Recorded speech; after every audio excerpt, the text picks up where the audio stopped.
Welcome to the Physician Wealth Med podcast. It's wealth medicine for doctors. If you're a doctor and you have no time, it looks like you found us just in time. This podcast is for all doctors who would like to work on their personal wealth, but do not have traditional hours to do so because they have no time. We're here to jump into topics that will help you address your wealth both inside and outside of your practice so that you can live the life of significance you're dreaming of. You'll hear from your peers, you'll hear from industry professionals, and your host and wealth advisor, me, Kevin Sullivan. This is your time. Now let's get started with today's podcast.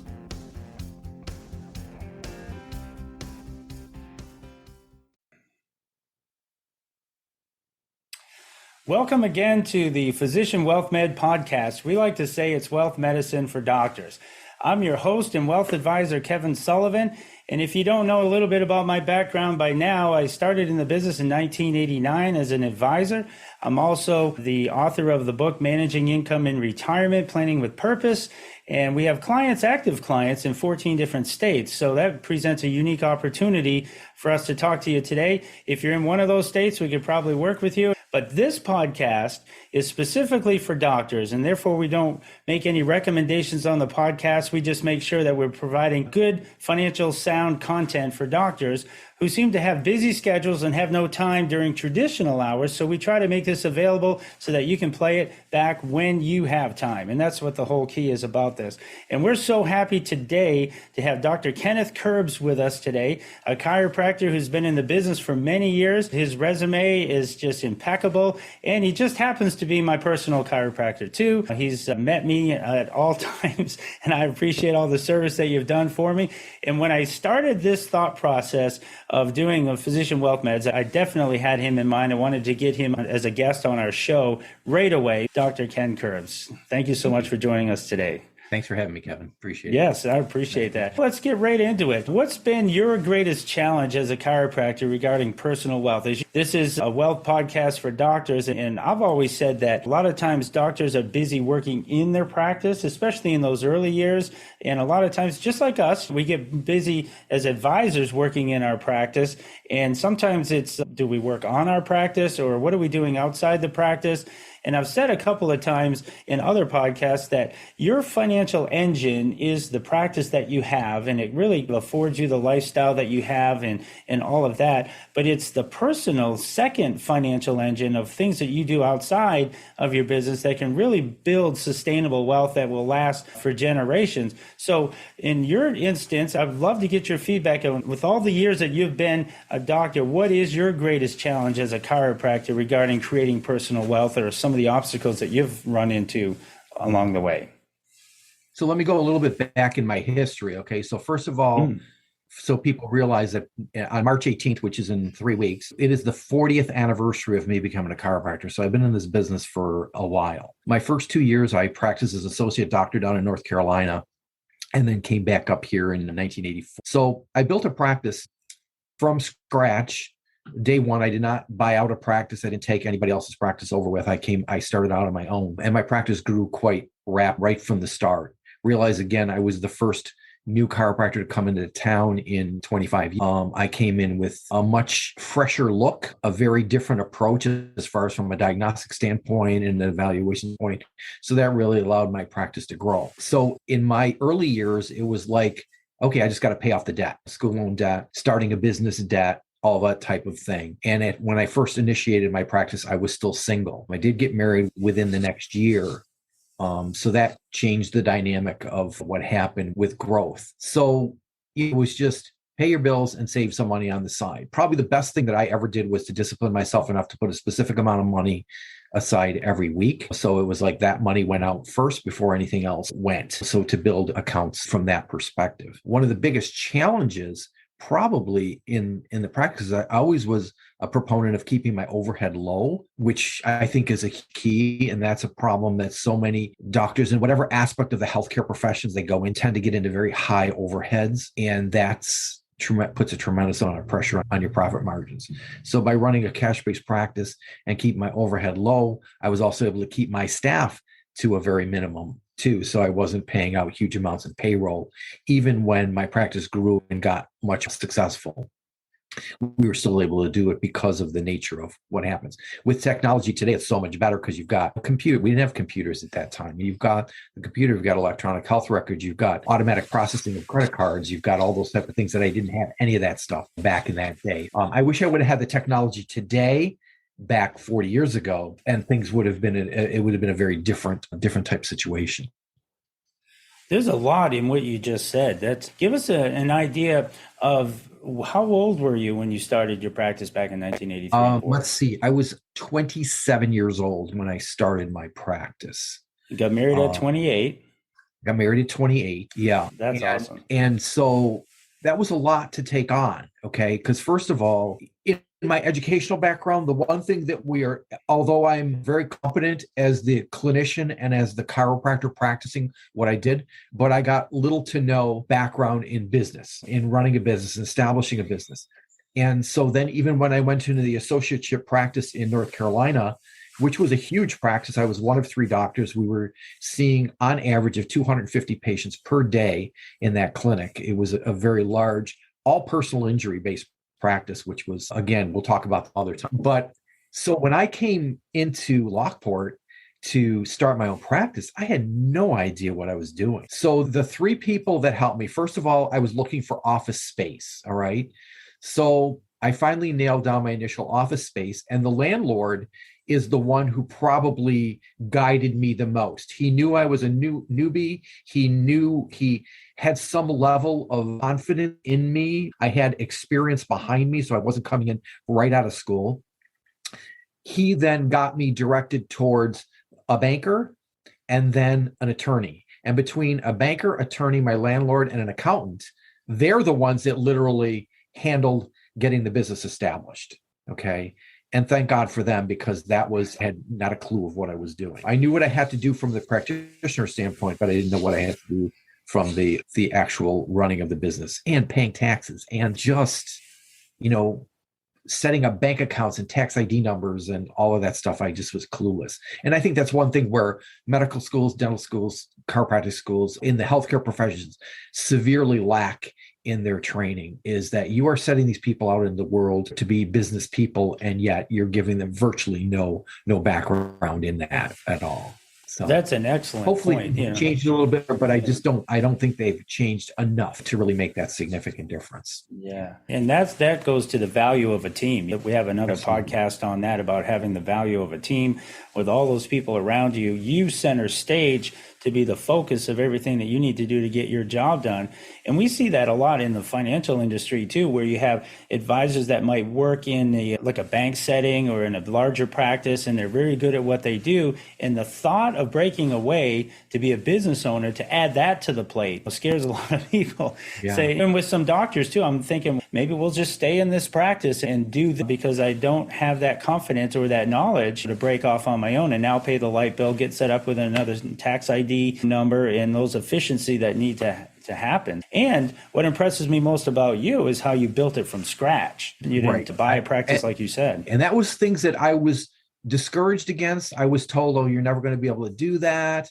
And then realized I came in, and when I set up my practice, I set it up all out. I had full x-ray facilities in my office. I had all the technology of the time available. And I saw that in other practitioners within our community, they were so antiquated in everything that they approached. So that was an attraction for people to come and say, I have a profession that was misunderstood for many years and was chastised for many years. And here I come in and say, no, this is the way it's supposed to be done. And I did it that way. And I think that had a huge reflection on how quickly my practice grew. I actually made more in my first month in practice than I did in the entire year previously as an associate doctor in North Carolina. Look at that. See, how fantastic is that? I knew I was on the right track. I knew things were going right, even though I didn't have that confidence, but I just said, I got to make this work. I've always been, if you have to choose to sink or swim, I'm swimming, whatever the adversity is going to be. And what's interesting, what you said about a team, I didn't realize I had a team, but I had a team. Yeah. Okay. There you go. I had no idea. I wish I would have looked at it from that perspective back then. Most of what I did was out of either desperation or by mistake. And then someone would say, oh, no, you can't do that. This is what you got to do. The day that integrity is compromised is the day we leave. Integrity. I told my children, everything. you only get to build your reputation one time. That's you never get to rebuild your reputation. It's one time. Once you screw up, it will haunt you forever. it. And that was another important thing that when I mentor new docs coming into the profession, because they'll say, hey, should I start out in practice right away by myself? And I'll always say, no, do not do that. Okay. Because coming out of school, even though you think you're very proficient, you're not. You think you know the appropriate flow. You think you know the appropriate case management and so forth, but you don't. Because see, when I was working in a practice of 1,000 patient visits a week at 250 a day, I was exposed to so much in the 2 years that I did that when I went into my own practice, I was very confident in how the flow was going to go and so forth. And I said, if you go into a small town and start your practice from scratch and you have no experience and you have all the good intentions, but you screw up unintentionally, that will haunt you for the rest of your career. Yeah. Okay? Good advice. I have two of my children who are both chiropractors now, and one who has been out for 5 years and one who is just graduating next month. And they both have gone into associate, or the one is going into associate practice once she graduates, and not with me either, not with me, but with somebody else. She needs out and experience those things for herself. My son has done he associated in Norway, in the country of Norway for 3.5 years, and now practices in Ithaca, New York for the last 2 years. So he's building that rapport, he's building that reputation and so forth, so that if he ever decides either to go out on his own or to join me at some point, that groundwork is already laid. I have a classmate of mine. He was 4th generation chiropractor. He was the 62nd chiropractor in the family. Wow. With cousins, aunts, uncles, and so forth. His parents had 7 children, and 5 of the 7 became chiropractors. I have 5 children, and 2 of my 5 have become chiropractors. Okay. I was hoping for all 5, but again, that was my dream, not theirs. And I have one that's a school teacher in Thailand, one that's a chemist for Corning Research and Development, and one that's a nursing student, along with the 2 chiropractors. So very nice. They've all been very successful in their educational careers and then going on into the working world too. So yeah. Well, that's good. Now, I just want to go back to age 28 for a second, getting married. And you said you started to put some money away every single week right off the top. That's one of the things that if you listen to Dave Ramsey, he'd say, pay yourself first. And if you live like no one else, you can live like no one else. When I first got in the business, I was 23 years old. And I put this ad in one of those local newspapers that said, you have 30 to 40 years away from retirement. Phew, I caught you just in time. So I think there's the magic of compounding interest over time and something that's systematic. But there's also room for doctors who might feel like, I got out of the gate late. I had to deal with my student loans. Here I am in my mid-30s, and I'm just getting started. I feel like I'm behind my peer group. What are other people just like me doing? But I just want to say it's never too late. You can always kick it into gear for your savings. And let me go back to that. So my wife and I, my wife's a registered nurse. Here I am. And so I was 28, she was 21 when we got married. We're just going forward. We're just moving ahead. And we wanted to start a family right away. And that didn't happen. Okay. And it took 7 years before our first child came. Here we are. We were labeled as dinks, double income kids. Okay. Here we were just having the life. She worked part-time. I worked full-time. I worked my schedule around her work schedule because she didn't have the flexibility that I had. We traveled a lot. We did a lot of things back in those days. And in a way that was good for us, because we had a lot of experiences that once the kids came, things very dramatically changed for us. So there were two things in my career that changed that they were positive, but they financially weren't positive. And that was one, having 5 children, okay, which can be an incredible financial drain. And then the other one, the one that probably hit me the worst, I also realized it was the decision that when we started having children, that my wife was going to be a stay-at-home mom. So again, the right decision to be a stay-at-home mom, but literally overnight lost her entire income. Okay. So then I had to compensate for everything. So that was a hit. Move fast forward. We raised 5 kids. My kids range from 21 to 31. They are incredible. They have turned out so good because my wife's and my focus has always been our children, their education, their work ethic, and just their integrity. That was just always like the most important things for us. So therefore, as a result of that, it wasn't as easy to put money aside and save. The worst hit came for me financially was in 2010, when in 2010 was the year that the New York State work comp law changed dramatically, so significantly that I lost 40% of my business in less than 6 months. Just shifting gears again a little bit, what do you do differently in your practice that makes your practice unique? And now I'll leave that open-ended. That could be advertising, it could be newsletters, emails, events. I know you have a radio show, so I don't know if you want to talk about that. Yeah, I had my own radio talk show now. That's twice per month. Next month, it'll be 32 years that I've been doing that consecutively. Okay. I'm the longest running radio show on our local 1340 AM station here in Lockport. So I've done that. So obviously that has given me a significant amount of name recognition in the community. I've always been very involved in my community. I live in my community and I'm involved in my community. Those are two really important. There are many doctors that practice in a community but do not live in that community. And they come in to do their job and then they leave. They don't socialize in the community. They don't participate in the community. I chose I was going to do that. We do a daily newsletter, an email newsletter. I am doing email marketing. We're just ramping that up right now. The other thing too, that probably more unique than, let's say, just in comparison to other chiropractors within my community, is first of all, I'm one of the few, if not the only one, that has more advanced diagnostic technology in the office. I give my patients what they want and need and not what I want. Okay. So I don't base my care based on what I want.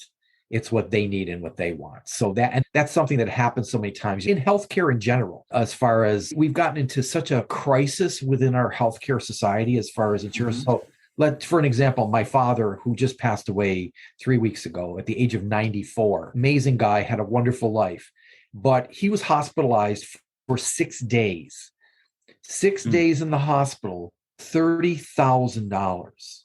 Okay. Wow. $5,000 a day for him to be in that hospital. Now, realize this, there wasn't anything of any heroic measures done. Surprisingly, when my daughter came to shadow me in the office for the day, I've been in practice for a long time, and patient after patient that was coming in here, when I'd introduce my daughter and say, this is Hannah, she's going to be Dr. Hannah in another 2 months. And I go, and they immediately, without any solicitation, go, I've been seeing your dad for 35 years. And your dad got me out of this and got me out of this mess, this and did this and did this. And that was the first time. It was a huge awakening for her because she never experienced that before. She never hung out in my office. She never met my patients. She never spent time in that environment. But see, the important thing was from the very beginning was about building that relationship with my patient so that whenever they felt the need to come, they came. I've had patients come back to me, haven't seen me in 25 years. And when they needed me, they called me and they're welcome here. There are doctors' offices out there. If you're not in there within a certain period of time, you are then expelled from their practice. They'll dismiss you as a patient. I've only one time ever dismissed a patient from my practice, and that was on an initial consultation because of his absolute belligerency. It was a really bad fit. He was in the wrong place, and I was not the person that was going to tolerate that. And that's tough to do when you're early in practice because you're in survival mode. But I learned that very quickly that I'm not willing to compromise myself for someone else, what they thought they should do. That's right. Yeah. And that's the tough thing to stand for. Sometimes people sell themselves out either to an insurance company or to in medicine to pharmaceutical companies and things like that. They'll sell themselves out to that stuff. And I just chose not to do that. I have a wife of 38 years. I have 5 children that I have wonderful relationships with all of them. That was more important to me than just making money and being successful within. That's a great point. Yeah, you could just put your head down with I've seen too many practitioners do that. They put their head down and they just go. It's never enough. It's always got to be one more, one more, one more. And I chose not to do that. And has it affected me? Absolutely. I'm probably not the most successful guy in the world. But there's a trade-off in order to do that. Definitely. And when we think about what are you doing differently that makes you unique, and sometimes we're looking for all the other answers. You do a radio show, or you stay in contact with your patients and you have impeccable timing to get people in and out at a moment's notice. But then when you boil it all down, it all comes down to your name, your integrity, and that goes further than many people might think. So someday when I'm dead and gone, it doesn't matter. It doesn't matter what I leave behind as far as this happens. Yeah.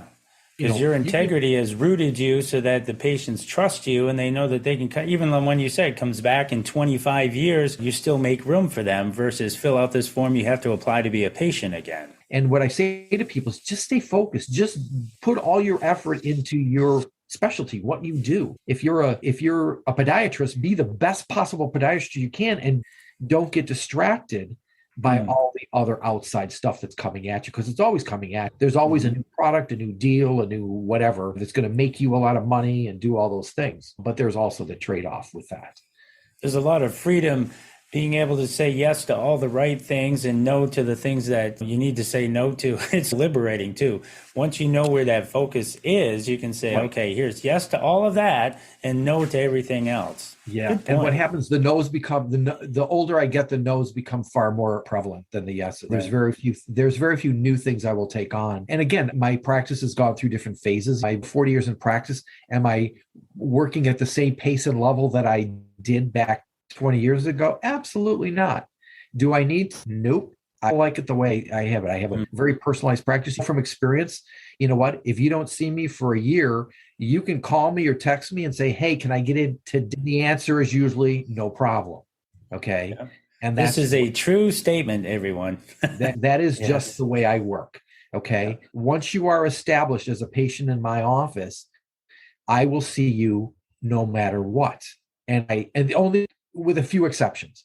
I'm out of town. Okay. If I'm not in town, believe me, there's been plenty of times I've even had situations on emergency situations on my days off, on a weekend, on a holiday. Now, I've never had a patient take advantage of that situation, but they know I'm available if they needed it. And I have stepped up many times to doing that, you get a common thread going here. Your integrity is one thing that roots you to get the business and the reliability and also the respect and the admiration of all your patients for all of these years. And that's a huge driver for your business. You also, have a doctor's heart. And that goes a long ways in my book, because there's physicians out there that don't have a doctor's heart. They're just in it for maybe some other things. And I know that you have seen our relatives on a Saturday. You have opened it. So I have experienced this live, and he does do it. My connection with your family, my connection was back 3 generations. And you know how I've stepped up for certain people in your family, and you know what I've done. Okay. And see, this is the other thing. First of all, realize this, because I've had my own radio show for 32 years, people who do not know me assume that might be an act.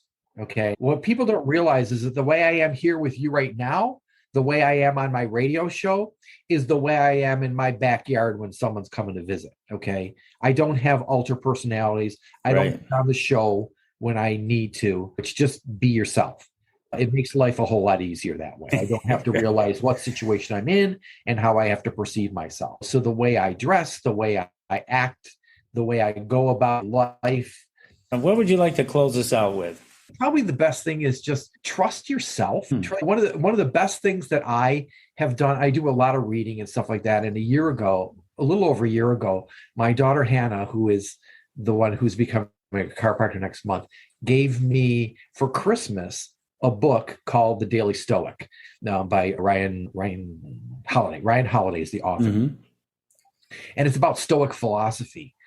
And it has probably been, and it's set up so it's 366 days, okay, one extra for leap year, but that you read one passage per day. So it's one page per day. And I disciplined myself now since January 1st of last year. So for a year and 2 months, I read a passage every single day. Okay. That has been probably one of the most powerful things to keep me centered, to keep me focused, to keep me non-reactive to the world around me. It made such a huge difference in the final stages of my father's life in accepting we were all going to die. And it kept me very calm and very centered when some other members of my family couldn't stay so centered. Okay. And so those are the important things. So I think for anybody is to stay true to yourself, keep improving yourself, even though, what some people think I'm at the end of my career, it's my gosh, I feel like I'm being reborn again. I think I got another 10 to 20 years left in me. That's fantastic. And I have moving forward. I love what I do. I'll continue to do what I do. I have no intentions of ever retiring as long as I can physically and mentally be capable of doing my job.